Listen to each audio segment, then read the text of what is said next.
अच्छा ये है कि मज़ाहिया मैं लिखना नहीं चाहता, लेकिन जब भी कोई मुश्किल पड़ती है तो साथ ही मैं उस, पता नहीं क्या वजह, एक दिन मैं गाड़ी में जा रहा था तो कोई ज़हन में शेर आ गया तो मैंने लिखना शुरू किया, तो गलती हो गई, मुझे पता नहीं चला मेरे साथ मोटरसाइकिल पे पुलिस वाला मुझे देख रहा था। उसने आगे जाके मुझे रोक लिया, मैं डर गया, मैंने कहा ये क्या हो गया भाई। तो लेकिन खुशकिस्मती से शायद वो मुझे जानता था या क्या, बहरहाल मैं हैरान हुआ कि उसने मुझसे ऑटोग्राफ मांगा। तो जब वो चला गया तो फिर मैंने ये कथा लिखा उसके जाने के फ़ौरन बाद कि ऑटोग्राफ मांग के मुझसे अदब के साथ वो संतरी अजीब था, हैरान कर गया। मैं खुश हुआ कि ये भी मेरा फ़ैन है कोई, कमबख्त मेरी कार का चालान कर गया।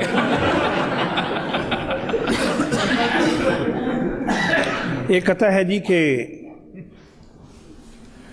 वो जो दिल को कबूल होते हैं उनके पत्थर भी फूल होते हैं।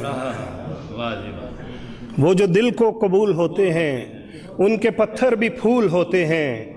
जाके थाने मुझे समझ आई इश्क के कुछ असूल होते हैं।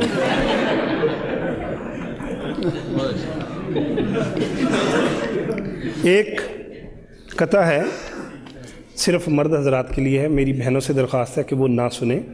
ये सिर्फ मर्द हजरात के लिए है कि आप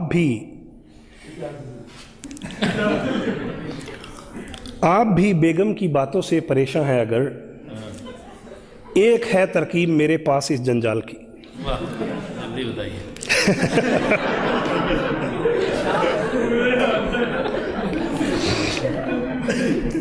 आप भी बेगम की बातों से परेशान हैं अगर, एक है तरकीब मेरे पास इस जंजाल की। आज जाके आप भी बेगम से बस इतना कहें, आप जब खामोश हों लगती हैं 16 साल की।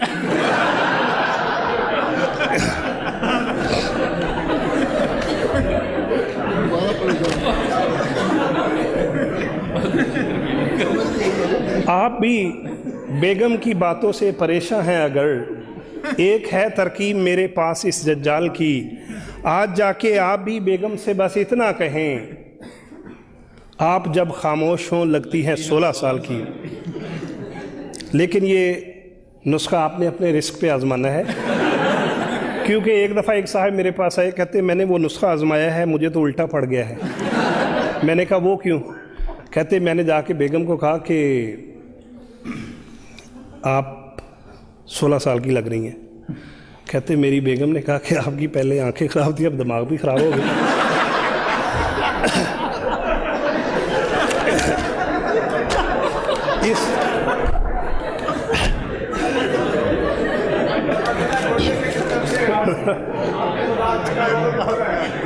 जी,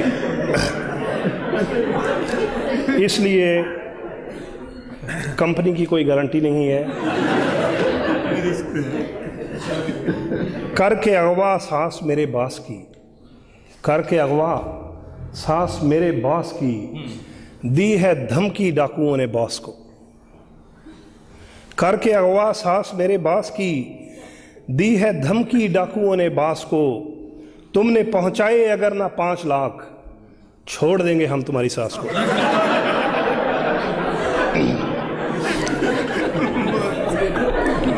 छोड़ देंगे हम तुम्हारी सास। करके अगवा सांस मेरे बास की, दी है धमकी डाकुओं ने बास को। तुमने पहुंचाए अगर ना 5 लाख, छोड़ देंगे हम तुम्हारी सास को। बाज़ ख़वातीन बहुत नेक दिल होती हैं, साफ़ गो होती हैं, साफ साफ बात करती हैं। ऐसी ही खातून का एक जिक्र है कि जज ने पूछा गुस्से में एक औरत से, जज ने पूछा गुस्से में एक औरत से, आपने शोहर को हांडी क्यों मारी थी? जज ने पूछा गुस्से में एक औरत से, आपने शोहर को हांडी क्यों मारी थी? इस पे वो मासूम सी औरत यूं बोली, देग उठानी चाहिए थी, वो भारी थी।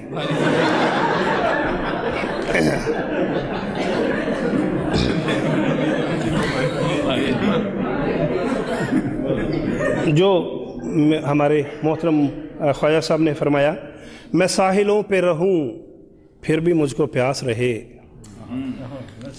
मैं साहिलों पे रहूं फिर भी मुझको प्यास रहे। ये बद्दुआ थी तेरी कोई ना मेरे पास रहे, मगर मैं देता हूँ तुझको दुआ तहे दिल से, खुदा करे कि तेरे घर में तेरी सास रहे।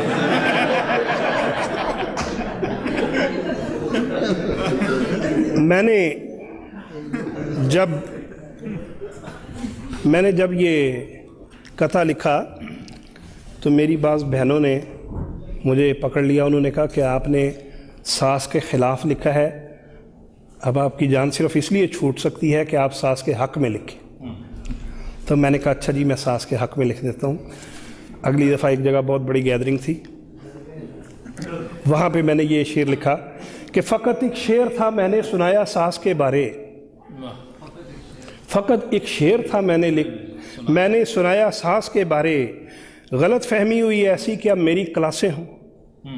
मुझे तो सास के रिश्ते से खुद इतनी अकीदत है, मेरी ज़ाती तमन्ना है मेरी 2-3 सासें।